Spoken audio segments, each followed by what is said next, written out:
Pauwi po kami ngayon sa bahay nila Esther. Sunday school student po namin. So, lista po sila. Ito po yung pwedeng daanan nila. Hawakan mo si Esther. Ay, sino ba to? Ano pangalan nila? Yun pala si Esther. Hawakan mo siya.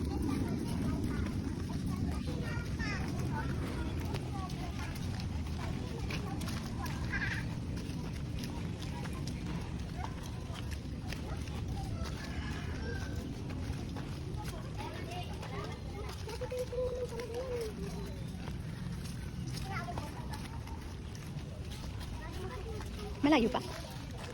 So dito kayo dumadaan? Dito yung mga bata. Kaso ano dito? Lumaki. Ayaw mo. Gusto mo maliit lang. Simbahan nila parang... So ito yung daanan. Ito yung daanan nila. Nag-i-school na kayo, di ba? Ito rin, dito rin kayo nadaan pag nag-i-school kayo. Saan? Dun sa may semento ang daan. Ito shortcut lang to. Oh. Parang short. Parang short pero long. Malaki na siya. Malaki na siya. Wow. Malakas na buto mo. Oh. Halika dito kay ate. Bebe, dito kay ate. Hawak ka kay ate. Naghanap siya ng hawakan eh. Oops, undang. Dahan-dahan, undang. Kaya? Kaya? Oh! Para gusto mo pang magpa-slide O, dandahan lang tayo para hindi tayo ma-slide. Ito yung dinadaanan nila papuntang school din daw. Papunta dun sa may highway. So, medyo may kalayuan nga. Tapos, pag malakas ang ulan, syempre madulas tsaka maputik. Ito si Undang, 3 years old. Undang daw ang pangalan. Undang ka, diba? Undang, nagpe-pray ka ba? Ha? Sabi mo kanina, oo. Undang, nagpe-pray ka? Pa? Hindi, bakit? Dapat nagpe-pray ka lagi kay Papa Jesus. Nagpe-pray ka kay Lord. So, ilang oras na kami naglalakad? Dito magdagmang naman. Ano na? Nasa stage. Level ano na tayo? Malapit-lapit na ba tayo mga iha? Opo! Ang tindi Opo! So, after dun sa maputik, eto naman, magubat naman. Ay, napakagaling naman talaga. Wala daw dito pero may ahas meron. Ay, very good.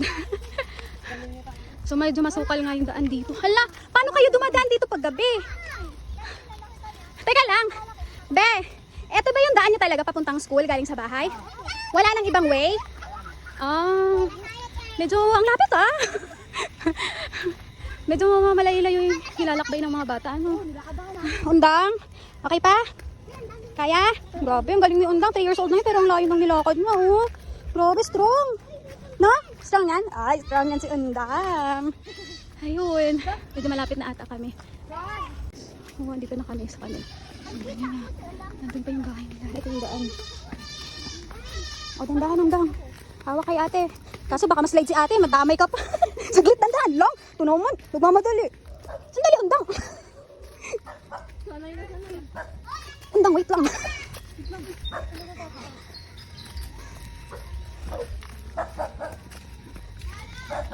Diba? Hindi naman to bago pero hindi para magagamit ko talaga ng mga bata. Ito pinagpalitan ko ni Undang at ni Esther at nadulas sila kanina. Undang si Esther ang nadulas kanina. Okay.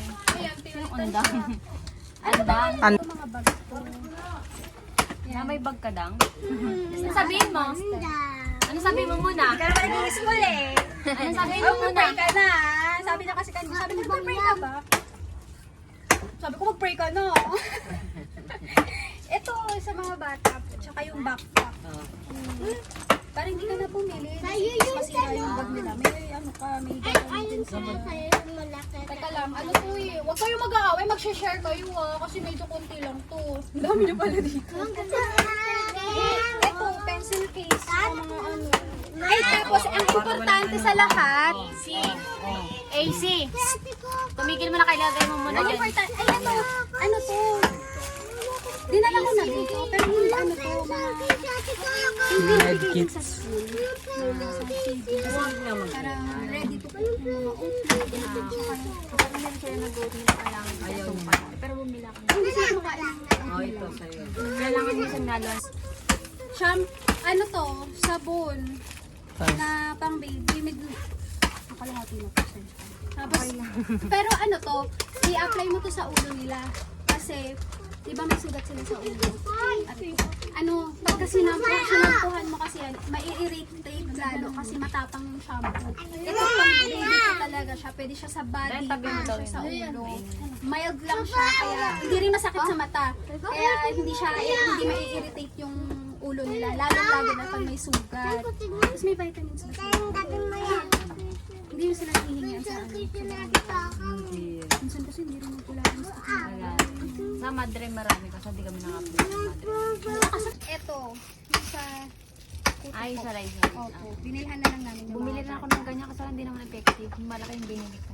Be, effective siya kapag kasi sinusuklay mo siya talaga. Kasi yung sa mga anak ko, syempre, classmate, hindi maiiwasan yun. May mga classmates sila. Best friend, didikit talaga yung mga ulo nila sa classmates nila. Kaya magkakahawaan talaga ang mga bata. Kahit mga anak ko meron eh. Kaya meron silang ganito lang, maliit lang din. Pero thrice a week ko lang siya ginagamit. Tapos, 2 weeks lang naman nila ginamit nang wala din. Kasi ang ginagawa ko, pagka shampoo, kahit basa pa yung ulo, sinusuyod ko na kaagad. Tapos, mga every other day, suyod na naman. So, mga kuto, maano talaga. Yan, thrice lang to, thrice a week, huwag araw-araw, baka makalimot sila. At saka, vitamin C. Ipainom mo sa kanila ng once a day. Bago matulog. Mas maganda bago matulog. Mas ma-absorb ng katawan nila. Kasi pag tulog sila, mas na-absorb nila yung mga vitamins. Kaya mas mabilis ang healing process ng sugat nila kapag ka nagva-vitamin C sila. Kahit tayong matatanda po, kapag, diba, kapag may mga ubo tayo. So sana makahingi tayo sa barangay mo. Baka naman po, supplyan nyo naman yung mga bata. Wala silang, pakita mo yung mga bata. Wala po silang wala silang vitamins. Tapos ito mga damit po. Ito may bago. Ito yung tubudakan dito. Sabihin mo. Siya ba pinakabunso dito? Ano sabihin mo? Ay, hindi. Meron pa kasalang nasa Bebay siya. Sa'yo? Hindi. Sa Pero siya yung bunso mo? 3 years old. So ayun lang po yung pinunta namin dito. Kasi syempre, concern po talaga kami sa ulo nila. Kasi syempre tayo nga naman matanda. Grabe yung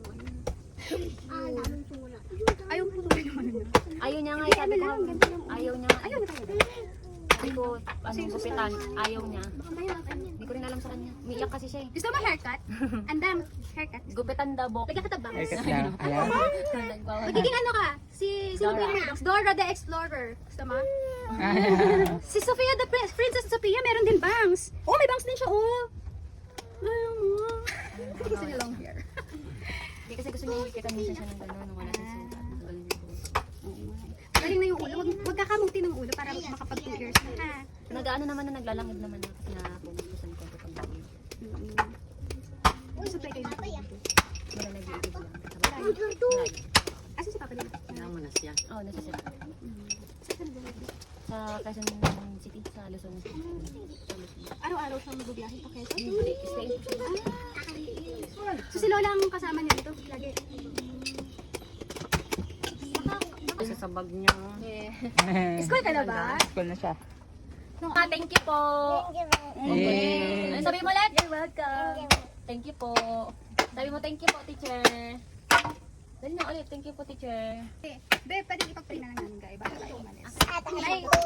Ay, pray tayo Okay, let's pray. Po sa umagang ito. Thank you Lord at dinala niyo po kami sa bahay nila Mami Ann, nila Lola Nelly at nila Lolo Leo, Panginoon. Thank you for this opportunity, Panginoon, oh God. Lord, ikaw po ang nakakakita, Panginoon, sa sitwasyon dito, Panginoon. Ikaw lamang ang nakakaalam kung ano yung mga pinagdaraanan nila, Panginoon. Emotional man, physical at financial, Panginoon, Lord God. Lord, nawa nga po, Panginoon, ay tulungan mo sila na ikaw ang lapitan nila, Panginoon, hindi sila sa tao, mag-rely, Panginoon, bagkus meron kaming Diyos, Panginoon, na hindi nakakalimot sa mga pangangailangan namin sa araw-araw. Lalo na yung mga batang ito, Panginoon, lalo na sa kanilang pag-aaral, sa kanilang mga pangangailangan, especially sa basic needs na kailangan nila at pag-aalaga, Panginoon. Maraming salamat, O God, sa pagyakap mo sa pamilyang ito, sa mga magpipinsan, sa mga bata. Lord, ikaw lamang po ang aming inaasahan sa lahat ng oras, O God. Nawa nga po, Panginoon, sa lahat ng oras, ikaw din ang maglingap, magyakap sa kanila, Panginoon. At magprotektan, kumabay, Panginoon, sa trabaho ni Ann, Panginoon, maging nila Lola Nelly, sa mga bata, kila Lola Leo, Panginoon, dito sa bahay. Maraming salamat. Thank you for the good health, Panginoon. Thank you for the healing sa mga bata, Panginoon, even kina Lolo, Panginoon, Lord God. agad sa kanyang stroke. Thank you so much, Lord. Maraming salamat. At ikaw po ang magpakita sa kanila, Lord, ng iyong kapangyarihan, O God, na ikaw ang gagawa, Panginoon, in your mysterious ways, Panginoon, O God. Muli, O God, ikaw lamang po ang pinapasalamatan, sa iyo lamang po mataas na papuri at pasasalamat sa tayong pangalan ni Jesus. Amen. Di ba nag-church ka na din? Ah, pa dati po. Dalan tayo makalimutan mag-pray. Kahit